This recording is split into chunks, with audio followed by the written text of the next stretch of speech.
How to withdraw money from Empower Retirement 401k. Hello everyone, welcome to the channel and let's get right into this quick and easy tutorial. If you're wondering how you can withdraw your retirement fund, here are basic things you should know.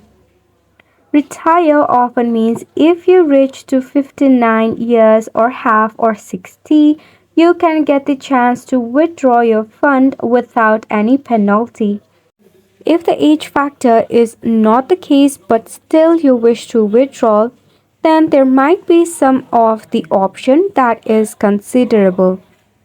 So if you have left the employer, you might be able to withdraw fund without any penalty.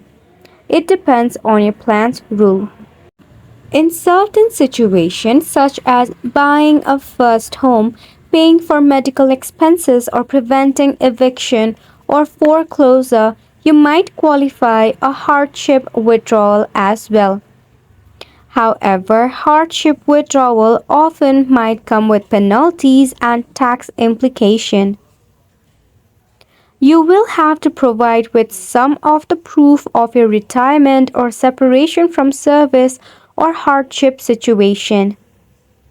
If you have more inquiry, you can reach out to your employer or you can log into your withdrawal retirement account and follow the instruction for requesting a withdrawal. That brings us to the end of the video as well. Thank you so much for tuning in.